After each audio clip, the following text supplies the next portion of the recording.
નમસ્કાર, હું છું હિના અને આપ જોઈ રહ્યા છો ઇન્ડિયા ન્યૂઝ ગુજરાતના મહત્વના સમાચારની શરૂઆત કરી અમદાવાદથી। તો નીટ પરીક્ષા અને પેપર લીક મુદ્દે રાજકીય ઘમાસાણ વચ્ચે ગુજરાત ભાજપ પ્રદેશ પ્રમુખ જગદીશ વિશ્વકર્માએ કોંગ્રેસ અને રાહુલ ગાંધી પર આકરા પ્રહારો કર્યા છે। તેમણે આરોપ લગાવ્યો કે વિપક્ષ વિદ્યાર્થીઓને ન્યાય અપાવવાને બદલે આ મુદ્દે રાજકીય લાભ લેવાનો પ્રયાસ કરી રહ્યું છે। ગુજરાત ભાજપ પ્રદેશ પ્રમુખ જગદીશ વિશ્વકર્માએ નીટ પરીક્ષા અને પેપર લીક મુદ્દે કોંગ્રેસ અને રાહુલ ગાંધીની ટીકા કરતા જણાવ્યું કે વિપક્ષ યુવાનોને ગેરમાર્ગે દોરી આ સંવેદનશીલ મુદ્દે રાજકારણ કરી રહ્યું છે। તેમનું કહેવું છે કે પેપર લીક માત્ર કોઈ એક પક્ષનો નહીં પરંતુ સમગ્ર દેશની ચિંતાનો વિષય છે અને તેના પર રાજકારણ કરવાને બદલે રચનાત્મક ચર્ચા થવી જોઈએ। જગદીશ વિશ્વકર્માએ જણાવ્યું કે શિક્ષણ મંત્રાલયે 12 મેના રોજ એફઆઈઆર નોંધાવી તપાસ સીબીઆઈને સોંપી હતી। સીબીઆઈની એસઆઈટી દ્વારા 13 આરોપીઓની ધરપકડ કરવામાં આવી છે અને દોષિતોને ઝડપી સજા મળે તે માટે સરકાર દૈનિક સુનાવણીની માંગ કરી રહી છે। તેમણે જણાવ્યું કે વિદ્યાર્થીઓના ભવિષ્યને ધ્યાનમાં રાખીને માત્ર 37 દિવસમાં પુનઃ પરીક્ષા યોજાઈ અને 25 દિવસમાં પરિણામ જાહેર કરવામાં આવ્યું। આશરે 20 લાખ વિદ્યાર્થીઓએ પરીક્ષા આપી હતી, જેમાંથી 11 લાખ વિદ્યાર્થીઓ સફળ થયા છે અને સફળ ઉમેદવારોમાં 58% મહિલાઓનો સમાવેશ થાય છે। ભવિષ્યમાં નીટ પરીક્ષાને કોમ્પ્યુટર બેઝ ટેસ્ટિંગ તરફ લઈ જવા સરકાર કામગીરી કરી રહી હોવાનું પણ તેમણે જણાવ્યું હતું। દેશના યુવાનોને ગુમરાહ કરી રહી છે, દેશની શાંતિ દોડવાનું કામ કરી રહી છે અને જ્યારે દેશ એ વિકસિત ભારતની દિશામાં દેશના યશસ્વી પ્રધાનમંત્રી માનનીય મોદી સાહેબ જેમ કામ કરી રહ્યા છે, ત્યારે આ નવયુવાનોને કહેવા માંગીશ કે કોંગ્રેસના વખતમાં જમ્મુ કાશ્મીરની વાત કરીએ તો સર્વિસ સિલેક્શન બોર્ડની પરીક્ષાના પેપર લીક થયું, જ્યાં કોંગ્રેસની નેશનલ કોન્ફરન્સ એનસીની સરકાર છે।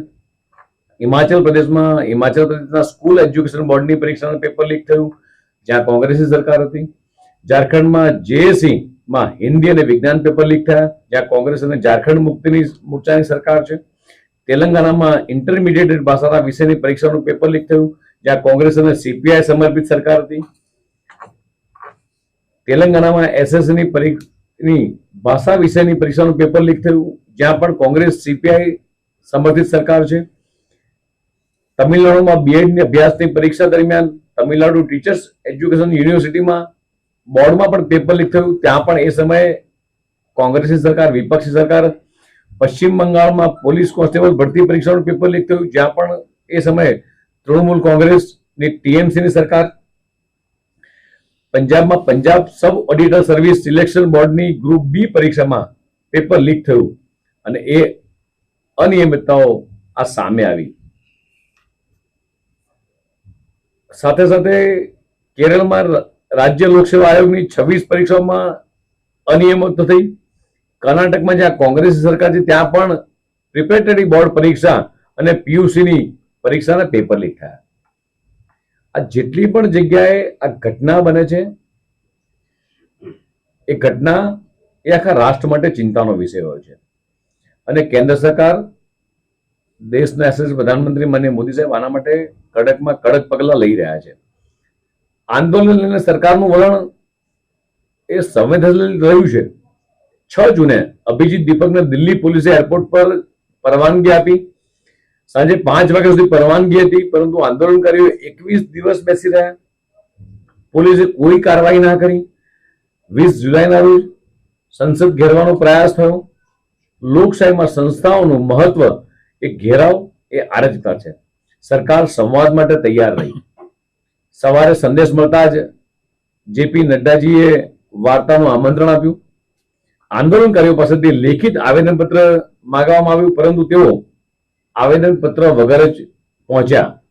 એવો ભ્રમ ફેલાવવામાં આવ્યો કે પ્રદર્શનકારીઓને રાહ જોડાવવામાં આવી, જ્યારે પ્રતિનિધિ મંડળે લેખિત માંગણીઓ તૈયાર કરવામાં પોતે જ લગભગ 2.5 કલાક લગાડ્યા અને સરકાર તેમની રાહ જોતી રહી। પ્રતિનિધિ મંડળે લેખિત માંગણીઓની સોંપતી વખતે પ્રદર્શન ન કરવાનું આશ્વાસન આપ્યું, પરંતુ પાછળથી તેઓ આનાથી ફરી ગયા। આ પછી સોશિયલ મીડિયા પર ઘણા ફોલ્સ નેરેટિવ અને ફેક ન્યૂઝ એ ચલાવવાનો પ્રયાસ કરવામાં આવ્યો। સોનમ વાંગચુકના પત્ની શ્રીમતી ગીતાંજલિ સાથે દુર્વ્યવહાર, અભિજીત દીપકની ધરપકડ, 12 વર્ષની બાળકીને ગંભીર રીતે ઈજા થવી જેવા તમામ દાવા એ ફેક્ટ ચેકમાં એ સંપૂર્ણપણે એ જૂઠા સાબિત થયા છે.